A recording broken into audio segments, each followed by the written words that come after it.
Today's episode of Up the Road is sponsored by Buck the Barber and Just Us Cuts in collaboration with Downtown Barbers. If you're trying to get fly, make the appointment with the right guys. 863-623-6615. On another bus ride going back to prison. I've been thugging since a young and in and out the system. Yeah, my mama tried to warn me, but I didn't listen. Head up, 10 down, that's just how I'm living. On another bus ride going back to prison. I've been thugging since a young and in and out the system. Yeah, my mama tried to warn me, but I didn't listen. Head up, 10 down, that's just how I'm living.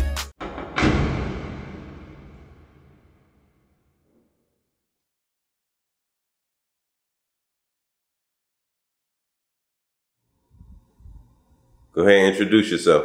All right, my name is Paul Trotter. Been around Okeechobee for about 20 years now. Everybody used to know me as the local pest control guy. August 23rd, 2016, my house got raided. A lot of people in the community found out that I was a different person. I ended up getting charges for manufacturing cannabis resin, hash, basically, if you want to put it a simple way, selling pot, shit like that. Shit like that, shit like that, shit like that, shit like that. I spent the next 3 years of some sort in some form of incarceration. Most of it was a pretty negative environment. And there wasn't really a whole lot of opportunity to get in a better direction while you're in there. I don't really, that would be one of the things that I would really like to touch on a lot today, is that when you go to prison, there's really nothing there for you to get going in a better direction. All right, so let's back it up a little bit now. Is this the first time you get in trouble? The first and only time. Okay, how old are you when this happened? I was 36 years old. So you went all this time without being in trouble? Never been in, I'd been, in the streets doing my thing, I'd be what, kind of like a modern hippie. I think you'd say that's a pretty good description of what I was doing. Okay. So can you explain the night of your arrest? Walk us through that.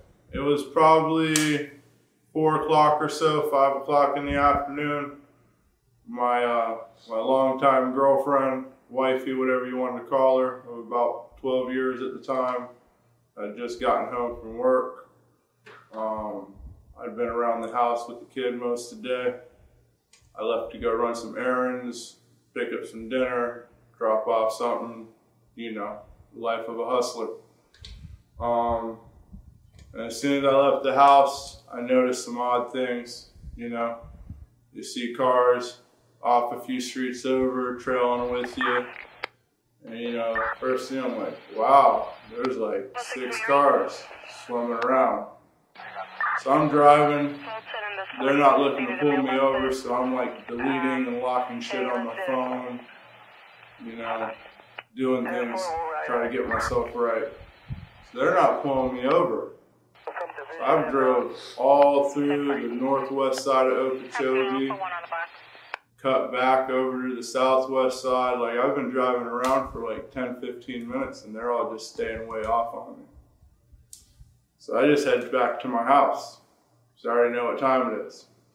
We have you surrounded! They got vests on, tactical, they're ready for like a firefight. And I'm just like, hey man, y'all ain't got no problem here. Put your arms in the air! Heard what happened at your house. You know what I'm saying?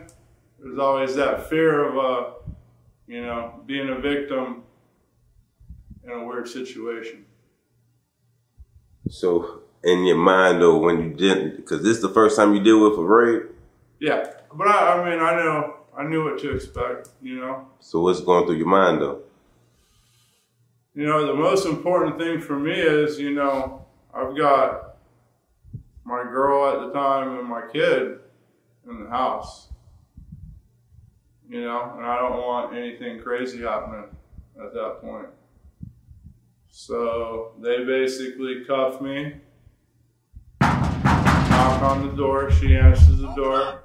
Police! I tell her, make sure the dogs are put up. And she knew what time it was. You're under arrest. And they then sat me in the front chair in my living room and went through my house and talked to, and went through my house for the next 6 hours. Yeah, 6 hours. All right, so take us to your trip now. We get into the county. What's going through your mind? Did you bond out? Did you stay there till your trial? Did you have a trial? Interesting part about it, okay? They couldn't really get anybody that I really messed with in the streets to like come and make a buy from me or anything, which is what they needed to come to my house. So they ended up getting a lady that my mom knew to buy something from my mom. So they didn't necessarily have me on a charge to get into my house, but they had my mom on a charge. So they tried to make her a co-defendant. So my mother and me were both arrested simultaneously. Whoa, stop right there. Okay, so by the time that I was in jail, she was getting into jail. So when they bonded, my mom got bonded out first. And then I got bonded out. And then they hit me with 4 more charges that they already had from before I actually got arrested. They didn't revoke my bond, they just brought me back in on 4 more charges, and I couldn't afford a bond at that point. At one point, I think it was $350,000 in bond. What all did they find during the raid? They found a couple pounds. I'm not sure the exact weight right now, like maybe 2.5 pounds of flour. But what they were really upset about was there was a lot of wax, and a lot of it was prepackaged, the hot stuff that was going around at the time. I also, I was a hippie. I was in there creating and doing some weird stuff at times.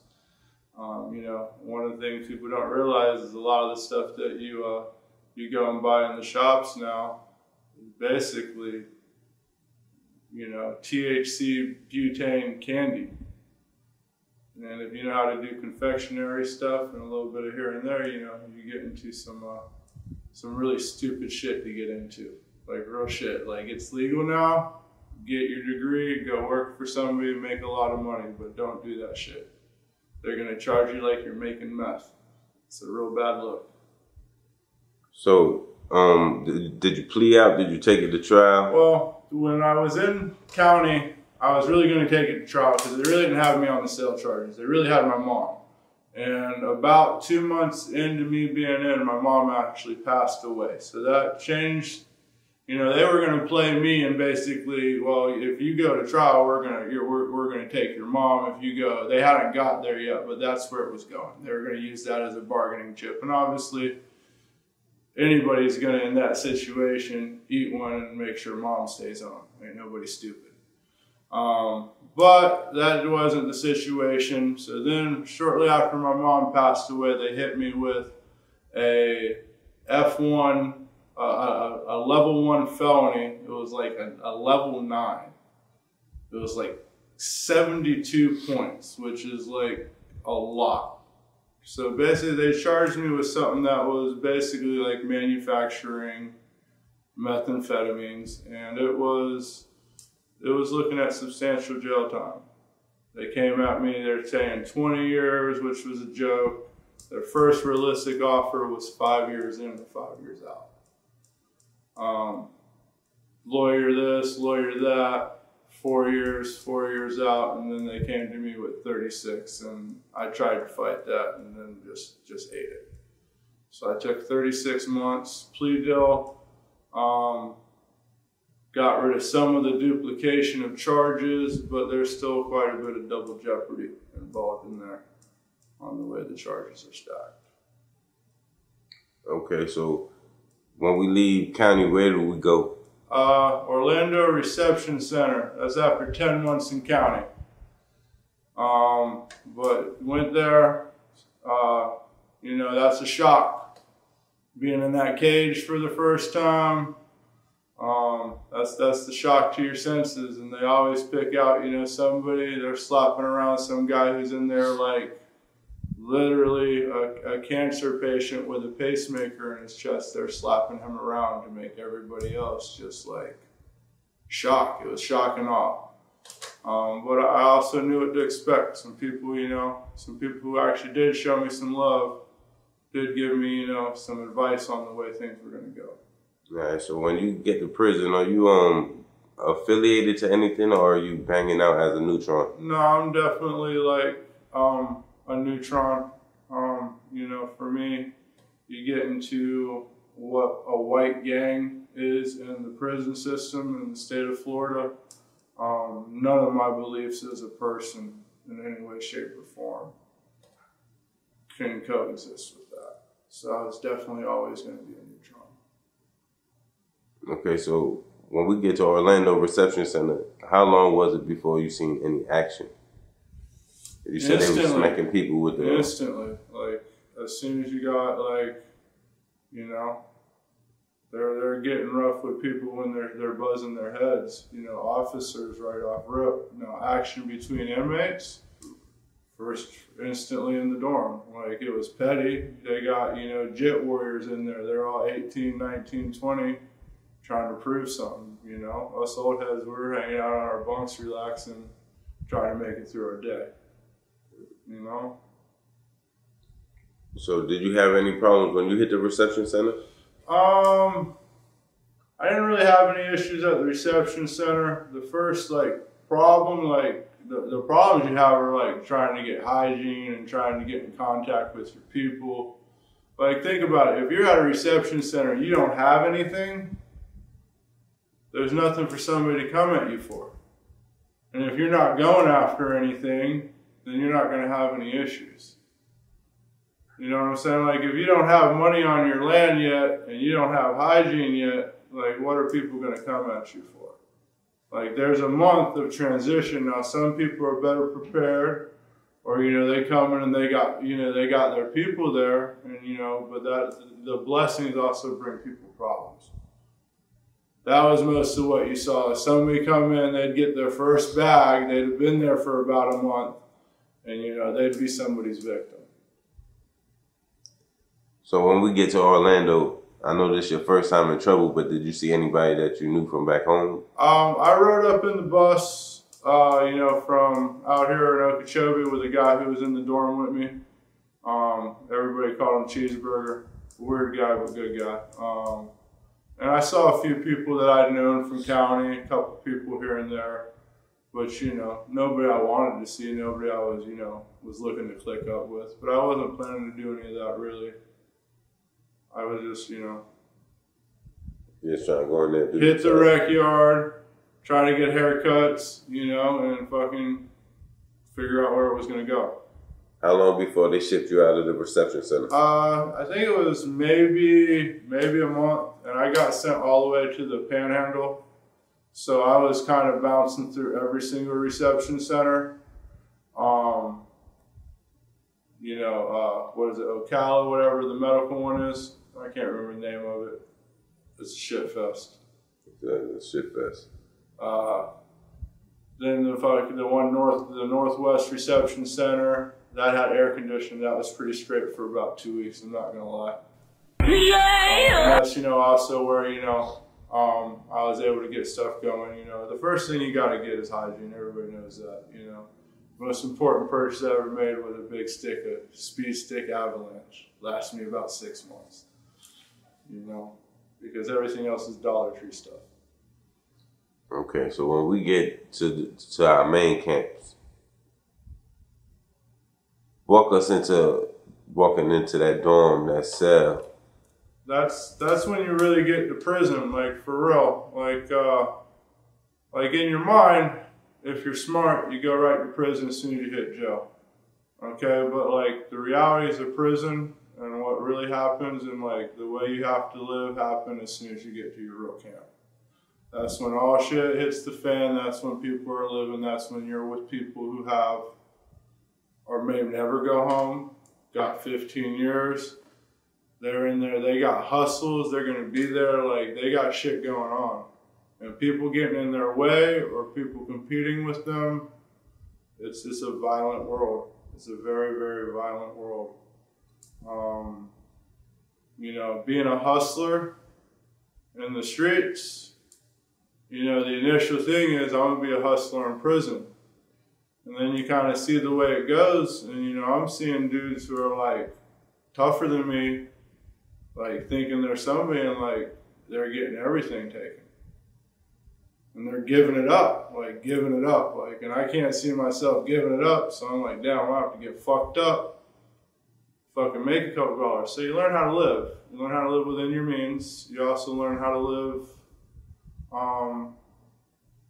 you know, live around the right people and in the right situations. You know, people in there who are looking to get high,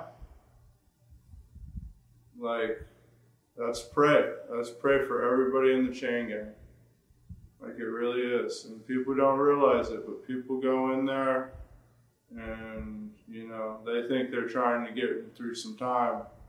And just trying to, you know, in there, somebody trying to get a joint, and to see the amount of people that'll show up on their bunk should really teach people about the way people live. When you first get to the, tell us your interaction with your bunkie. Did you have a bunkie when you first got in? The bunkie I was in there with, you know, the first couple weeks, he was a young kid. He was pretty straight. I think he was a Zoe, but he was a young kid. He was pretty good natured. Me and him got along pretty good. You know, we vibed. He respected that I was a little bit older. I respected that he was a little younger, and he was a good dude. No issues at all. You know, he had a little, I had a little, and we were respectful, and his guests were respectful, and that takes a lot. That's where issues happen, but he was good about that. So. Okay, so when we get over here, tell us about like our daily routines, what we doing. They put me in a camp, Century, which is kind of like, it's an older camp. It's like right up there, nestled in to Alabama. So there's just not a lot going on. I got sent up there for a program called Modality. It's like a therapeutic residential drug treatment program. I think the state gets like $30,000 for signing you up for it. So I was told I was going there, so basically that meant that I had no chance of work camp. That meant I had no chance of work release, which was my goal. God damn it! So about 3 or 4 days after being there, we got job assignment. I got the Modality job assignment and got told I'd be sent over there in the next 2 weeks. The next day, there was a stabbing on our compound, so we got locked down. And this is a camp that I didn't understand then, but it was a stabber camp. So every time they got off lockdown, somebody would stab each other and they'd get put back on lockdown. So I get called out. I think I'm going to Modality. I get sent to the work camp. So that's when, like, I got to see kind of like the chain gang, like the light, soft chain gang. Because it was like, when I walked into the dorm in work camp, keep in mind there's 64 inmates in there. Walking through brand new people, officers at the doors. I'm walking through, and there's literally, like, as you pass bunk, cell phone, guy smoking. Guy getting high, cell phone, guy tweaking, guy passed out. Like, everybody was like hanging out. Craziest thing I'd ever seen in my life. Like, there was in the dorm, by the time I figured out what was really going on in there about a month later, for 64 inmates in that dorm, there was about 25 cell phones. The biggest battle of the day was getting to plug your cell phone into the power outlet to charge it. So there was free-for-all. Nobody was really, there was stupid petty fights about people doing shit. There'd be a stupid petty stabbing every once in a while. It was easy, clean, smooth time. But like, you know, you can stay in your lane or you cannot. You know, dudes you try to hang out with do some stupid shit, and you got to make sure you keep it from your bunk. Like really stupid shit sometimes. Yeah, what do you mean? So, I'm not gonna say any names because you know, respect out of respect. But certain guy, he knows, you know, people kind of, you don't really talk about your charges, but like he comes up to me and he's trying to say something to me, talk about some bud shit, and I'm just like blah blah blah, you know, we're talking. So he tries to come over and he wants to smoke a little pinner of some bud. So fuck it, we smoke one, it's straight. Next day, he comes over. My bunk's a good spot. It ain't over by his bunk where it's hot. You know what I'm saying? Where shit's going on. This guy's trying to smoke right next to my bunk. One of his brothers comes up to him, says something to him. They walk outside. The guy walks back in. He's leaking out of his neck.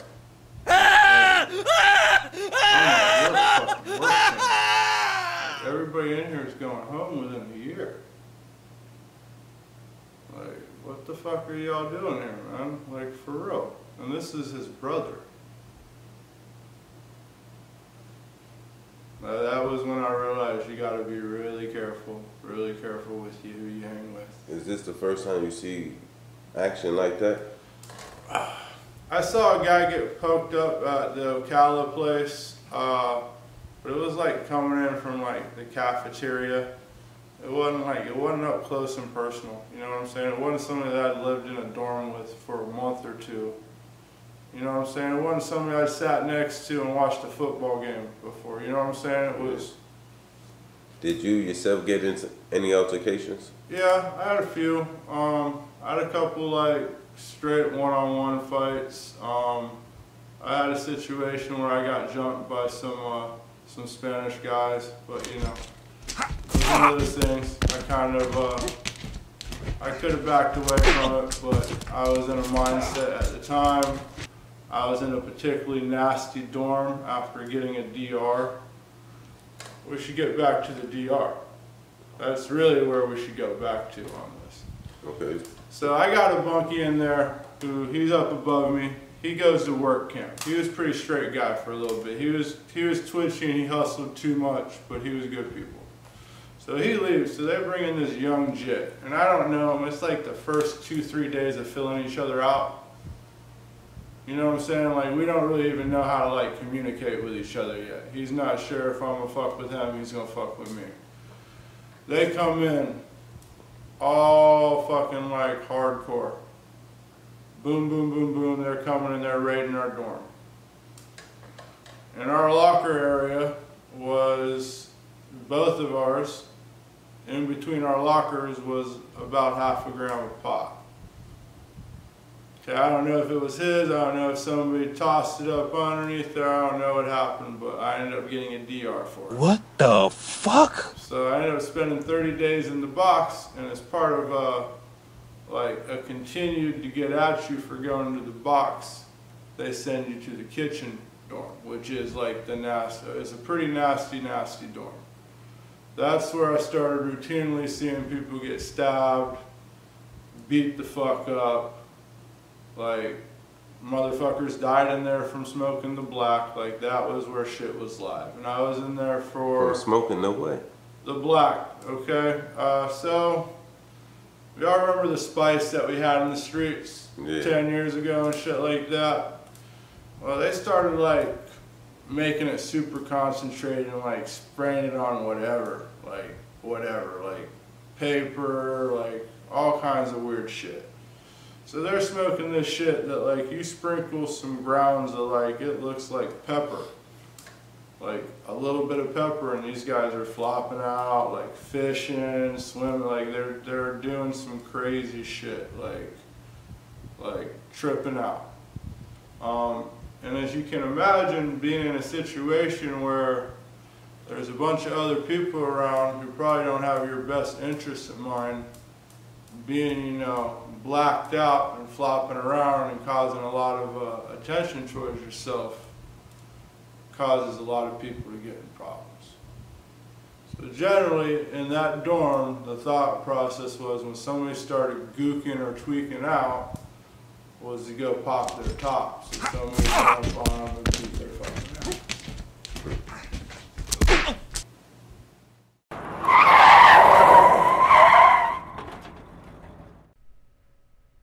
And now, a word from our sponsors. What's up, Snapchat? What's up, Facebook? What's up, Instagram? It's your boy, Big Choby, man. Listen, you tried the rest, now come taste the best. Big Choby's Barbecue and Southern Flavors. It is going down next Saturday. I will be located at the Big O Flea Market across from Publix on Highway 441 South. Come get some of the best barbecue in town, guaranteed. Listen, I'm glad to be back, y'all. It's going down every Saturday, every other Sunday. So the 2nd and 4th Sunday and possibly the 5th Sunday of each month, we will be out there in full effect. Please come out and support your boy. Come get some of that good barbecue. You already know I got the best of everything, huh? Big Choby. Big Choby Barbecue and Southern Flavors, baby. And I'm out. Man, I'm trying to get some barbecue, man. Listen, who got the best barbecue around, man? Because I really want the grills, man. You tried the rest, but come taste the best. Big Choby Barbecue and Southern Flavors. You got the best barbecue in town, guaranteed. If you don't believe me, you need to come and see. You got the best ribs, best pulled pork, best chicken. Best believe that it's famous liquor, and you can't get about them Southern flavors. The macaroni baked beans, the collard green. Like for me, man, I did a lot of soft time, you know what I'm saying? Like, and I don't want to belittle that fact and act like, you know what I'm saying? I know what time to time I did. Yeah, no, your story is your story, bro. Your story is your story. Soft time, man, I ain't never heard of no soft time. All the time is hard. Mentally, it was terrible. But like physically, like it was like middle school with idiots. I can see that. What did you learn while you was gone, though? I learned a lot. That's but like, I think I was at a place in my life where a change was going to happen regardless when things happen, and obviously I could have made that change a lot easier on myself and a lot easier on my family. I make light of my incarceration because the reality of it is I read a lot of books. I did a few months of bad time, but most of it I tried to stay around positive people. I was a big dude, but I didn't really fuck with anybody. And like, to give you an idea, like I would read a book a day every 2 days just to not interact with people. You know what I'm saying? If you're not gambling, you're not into like the punk shit, you can really stay out of trouble and stay in your lane in there. So as a neutron, did you have any problems? Yeah, I had like some jits try me in the work camp, and I ended up getting into a fight with him, but he was like 140 pounds. Like, why the fuck was he trying to fight me? Like, it wasn't a fight that there was anything going. Like, it was at a work camp. When I was at the one camp in the kitchen dorm, dude gooked out on a dude's bunk. What? Okay, and when the dude came back in the dorm, guy who was next to him had tried to clean it up for him. Okay, and that guy was a guy I hung out with. Like, we'd share meals, you know what I'm saying? Like, we'd eat with each other every once in a while. A little dude named Shotgun, he was straight. He was decent people enough. But one of his things was he did laundry. He hustled around the dorm because he didn't get anything from his family. But he hustled hard doing laundry. So the guy didn't like the way the shit got cleaned up, and he started slapping him around. And I kind of was like, hey man, come on man, chill out man. Like, he can get your laundry fixed and don't do this at my bunk. So I go and I'm taking a shit. It's like 8, 9 o'clock at night. I'm a couple startles from the back, you know. This motherfucker runs up on me and punches me in my face 4 times. Fight! And he's such a pussy that when I stand up while taking a shit, he's got his 3 homeboys right there. So I got dusted up, I got kicked a few times, but to be honest, within a few days, it wasn't that big of a deal, and, you know, for lack of a better term, they didn't fuck with me again because, you know, they didn't want to fight a dude who's going to stand up and try to fight him halfway taking a shit. I don't know what they thought was going to happen. I thought he was like, I don't know if he thought he was going to knock me out on the toilet or what he thought. But, you know, I looked stupid for a few days, had a fat lip and some shit like that. But it was a pretty funny story to hear in the dorm a few days later, if that makes any sense. Is that the first time you get jumped inside there? Yeah, that was the only time. Like I said, man, I really stayed in my own lane. And, you know, there was other neutrons that were like-minded guys. And, you know, when you get to a spot where you got a couple people who are into the same shit, like into reading books and you're working out and you got a little group of dudes you work out with and you share books with and you cook with. And, you know, when I'm 6'4", 6'5", and I'm one of the smaller guys, like, people don't really fuck with you that much, but we weren't, like, clicked up. We weren't running around. Just people knew we were living good, but we weren't on that bullshit either. Okay. So you talked about hustling inside there. How long did it take before you decided to start getting back into the same shit on the inside? You know, at first it sounded good, you know, a couple cigarettes here and there, but quickly, you know, very quickly, you know, shake down here, shake down there. You realize, man, I gotta hide my shit. I gotta deal with motherfuckers who I gotta fucking break bread with. You know, it really wasn't worth hustling. I realized I could just, you know, do my own thing and not worry about it so much. No. What are you really hustling for in there? Honey buns and ramen noodles. How much of that shit do you really need? No, but I was asking how long did it take before you started hustling in there, not when you stopped. How long before you started? Like, as soon as I got money on, you know, I was getting a radio, I was getting hygiene, like, that's part of the hustle. You're trying to win on every deal, right? I mean, I got a radio, the Sony fucking digital, for $10 on the land because I was in the right spot. You know, and then from there, you know, you can work on radios a little bit here and there and make a few bucks if you know what you're doing. You know, there's little ways to hustle that you can stay out of people's lanes. Ain't nobody shaking down the radio guy because they might need a fucking radio guy. You know? Yeah, so what's I know there's a whole lot of creative people in there. What's some of the most creative shit you've seen in there? Man. Like, good creative or bad creative? Give us both. You get to see both. Give us both. Let me really think on this for a second, man. You know what? I'm gonna start with bad creative. So this guy, this New York guy, he'd been in there for a while. Like, I think he was coming off like 15 years. He was in the work camp. He was sewing. He was a seamstress. He didn't like being called that, but that's what he was. He was making these dudes tight pants. He was getting $20 for taking the pants and making tight jeans for people. I never seen shit like that in my life, man. So they were wearing skinny jeans. Yeah, they were wearing skinny jeans, like they were rocking them, man. Like, and they were aggressive with it. They were really skinny jeans. The most creative guys, some of the tattoo artists in there, they were really creative on the stuff they would try to do. And like the guys working out, and we got culinary experts. If you've ever been to my house, you know I like to cook.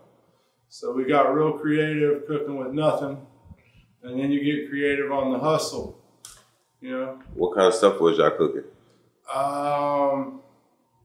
You know, huge nachos. You know, you learn how to do sweet and sour stir fry. Then you get into craziness when you're turning lockers into grills and doing pizzas and quesadillas. How would you turn the locker into a grill? All right, so you pop a locker open. And you get some dude for a couple bucks, he's usually somebody who's not living too good to clean the fuck of that locker for like a whole day. That thing gets scrubbed, you get it to where the paint's coming off it. And you put about 6, 7 candles that you make out of either lard you get out of the kitchen or hair gel. You got like 6 candles and you close the lid and that's your grill, man. And you go to town. Okay. So, what are we ordering from that canteen? Give me your top 3 items, man. You know, you gotta have your coffee. That's a must for everybody. After coffee, I'm gonna go legitimately with the hot Cheetos and a chili ramen noodle. And you know what we're doing with that. Crushing it all up and making it work. Okay. That's the breakfast, dinner, and lunch of champions right there. So, what kind of books was we reading? You said you was reading a book a day.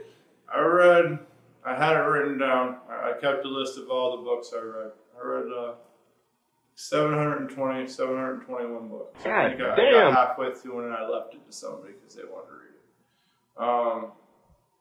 And 931 days of incarceration. So that tells you how much I read in there.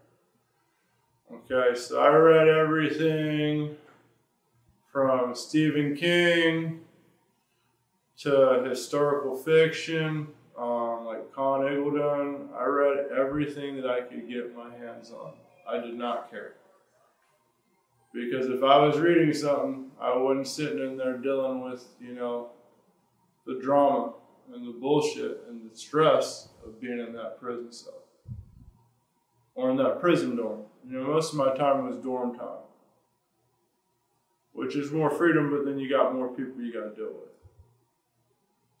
What was some of the prices y'all were seeing inside there for some of the stuff? Like, how much was you able to sell your coffee? Because y'all sell coffee as well, right? You buy the coffee and flip that? Yeah, like a bag of coffee costs $6. If you wanted to like bust down a bag of coffee, you could probably get $14. 14. What about the trees? What I'm looking like for a blunt out there? You ain't getting no blunt, man. Your blunt will allow me to retort. You're gonna get a little asthma inhaler, a cap for $50. For $50? The only thing you're gonna do in there off of weed is like one time, like every 6 months, you can spend $20 and almost get high. But you're not gonna constantly get high in there. You're just gonna make yourself so you're gonna fail piss tests. When you're at work camp and you're trying to go to work release, you know they're going to piss test you, so you don't fuck around with that. And that's why guys get into that spice and that shit, because they can't test for that. And that's really what the problem is. Through all these camps, was there a lot of gangs? Yeah, there was all kinds of gangs. You had like clicked up white guys. You had like the more direct gangs. You had the Odinists. You had lots of Bloods. You had, I was up there towards Pensacola, so you had like some Pensacola gang up there that ran pretty deep. But, you know, it's a camp, you know, in Florida. I would say at that point the Bloods probably had most of the action. Okay. So I had one of the other guys on here tell me about a gang called OK. You ever heard of them? The OK gang? No. Okay. No. I wanted to know if that was the mean. No, man, there's so many names, like, man, like, you got, like, they're the one gang up there, like, they were calling themselves the 300 or the 200, and, like, they had a 200 or a 300, they were getting it tattooed on their face. No, but the OK gang is a nice way to say this. Homosexual gang. That's supposed to be run through the prisons. Here's the way I would tell you is there's a lot of punks in the chain gang. Okay, but I don't know how things are now, but a couple years ago when I was there, like, it wasn't like openly accepted. Like, you'd get run the fuck off for that shit. Like, people had shit going on, but it wasn't out there and people doing shit like that. So, like, And generally when there was something crazy, like somebody getting raped, it was over somebody owing somebody money, like somebody kept feeding somebody until they got them in a spot they wanted them, or it was some weird gang shit. You know, there ain't nowhere, if you want to tell somebody, you know, I got power over you in the chain gang, you know, beating them up and doing that to them definitely would change them, I would imagine. I bet. So, but it was, I think, in the chain gang, probably, you know, of the 2 years of my time that I was actually in the chain gang, I think like 2 or 3 times that came up. You know, in a dorm or in a dorm next to the dorm we were in or something like that. Shit, so I mean, we had dudes running around there with and like, they definitely had people looking for their services. I could imagine all that funny stuff. It was just odd to me to hear that there was a gang of them and they were putting in work when they were getting busy. That was the thing. But listen, I mean, that's what I would say is in any situation, if you have a group of people with the same interests or the same background, and they think it'll benefit them to click up, they're gonna. And that's a situation where clicking up, if you're looking to do certain things, it gives you definitely an advantage.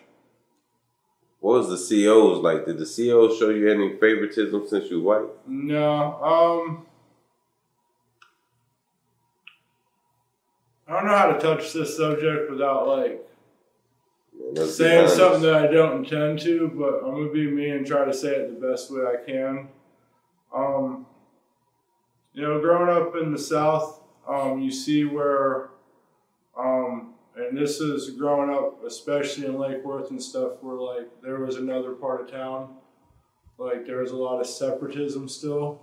Not so much nowadays, but still definitely there is some. In the chain gang, kind of the roles were reversed. It seemed almost like the black inmates got more favoritism, but a lot of them ran more of the action.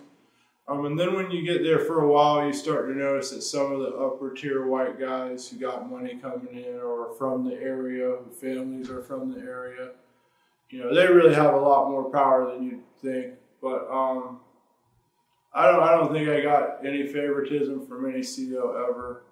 I got treated like a real piece of shit the whole time, by pretty much any and every. You know, I thought they bring you in and they break you down, and I expected that. I thought they would try to build you up some, but they just break you down. Did they offer you any kind of programs? No. Something that helped you after prison? Dude, I was only like, and that's kind of one of the things, like my incarceration, I'm very thankful that it was a short one.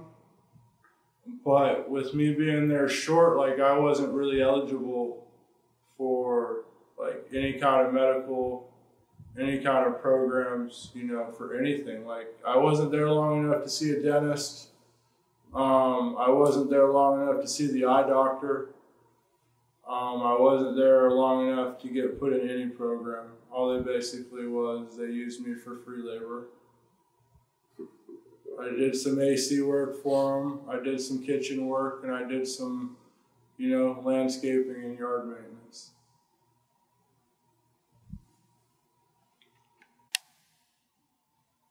You know, actually, there's a very awkward situation that I actually forgot about until I just kind of was reminded of it. So when I'm in the kitchen dorm, it's like 64 guys in there. And a lot of them, I find out pretty quickly, are like chomos, predators. However you want to look at it, you know. And in the chain gang, whether it's a young child or some dude with a seat, they're all chomos in the chain gang. So the OK gang thing, that's what reminded me of it. So they were kind of clicked up a little bit. Like, so and by clicked up, they weren't running around hanging out, but you couldn't just, like, in other dorms, like, they would go and take everything from a chomo and run them out and put them on the glass. So basically, all their property would get lost, they'd get run off, and they'd have to go start again. That was just the way it happened. So I'm in the kitchen washing pots and pans because I've pissed off a CO by cussing somebody out. So I'm on pot and pan duty on chicken night, which is the worst fucking thing ever. I got like 1,400 inmates worth of chicken pans to clean. So this guy comes over, he's this old guy, and he's helping me clean them. Because he's done in his area. And like, there's a lot of chicken pans, and he's worked in the kitchen with me before. Like, I don't notice what's going on. He's helping me clean them for like an hour. We get back to the dorm, it's after last count, we finally get to get in the shower. There's 8 fucking shower stalls. 1, 2, 3, 4, 5, 6, 7, 8. This guy is like 60 years old. Old white guy. Like, seemed like he has some real mental health issues. Like, he was not all there. I'm in stall 8, and this motherfucker comes over in stall 7. So this is the only fight in the chain gang. I threw the first punch. So this guy, I'm like, dude, what the fuck? And I look down and he's ready. What? So like the initial reaction was I hit him like as fucking hard as I could out of sheer shock. And he hits the ground and he's like, he's not all there. So what like, you mean ready? Ready to fight? He's ready. Close your eyes. Make a wish. Full on baby arm holder biscuit. I was like, oh my god. I was like, this ain't nothing being tough. Like, I was scared. I'm butt ass naked. It's steaming hot. Like, it's so hot you can't even stay in that bitch. You're trying to get out of there. Like, why does this guy have time? Why is this guy trying me? I hit this motherfucker and I grabbed my towel and I didn't even grab my clothes. So I just got a little pair of flip-flops and this towel about this big and I run past the guard station. That was my mistake, because then, like, the guards knew what was up. So I get over there, my homeboy shotgun, he walks over there, he's like, he's out, dude, you're good. He grabs my shit, I'm getting dressed right there in front of my bunk, in front of the whole dorm. I'm not going back in there, fuck that guy. Officer comes out, this guy's in here fucking crying in the shower now. Trotter, what the fuck happened? Man, I don't know, come on, man. Don't put me in that spot, man. What happened? Man, listen, he was aggressive. He's aggressive. So they actually, that guy, they put him in like the next dorm. Like, it was the same part of the dorm, like we still left and went out, but he was in the next dorm, so he wasn't in there, but they moved him next. What did you learn about yourself while you was gone?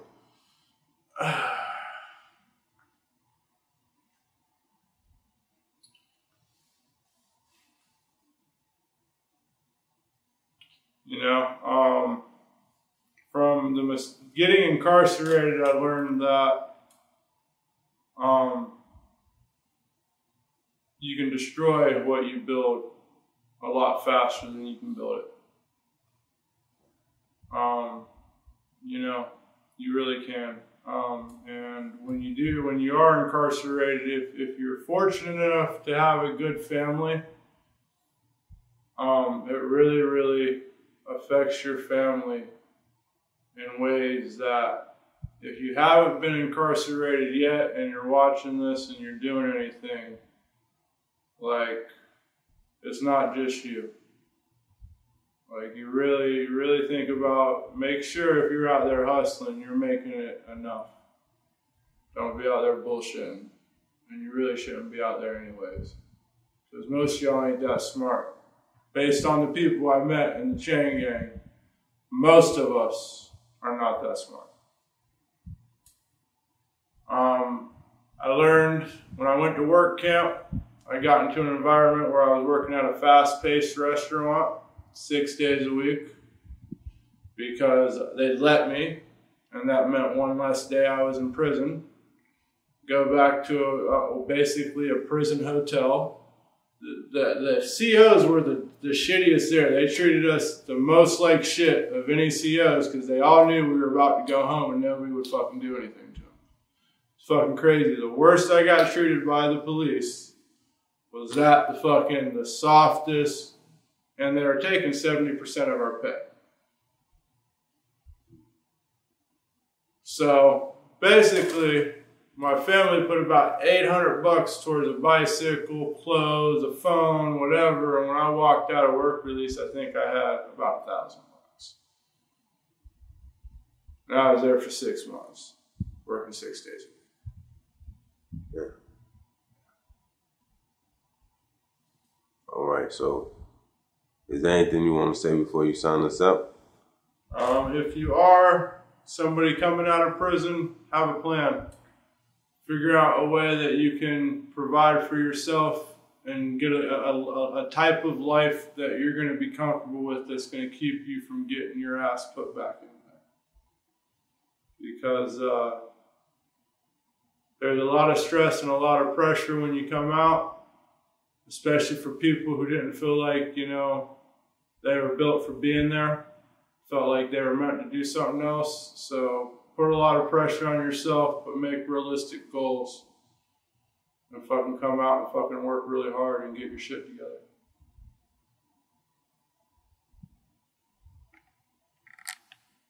See, I get guap, get it, I won't stop to getting the guap, getting I'm with it. Keep a bang bang boogie, I untuck the boogie, then I bang bang boogie the beat, yeah. See, I get guap, get it, I won't stop to getting the guap, getting I'm with it. Keep a bang bang boogie, I untuck the boogie, then I bang bang boogie the beat, yeah.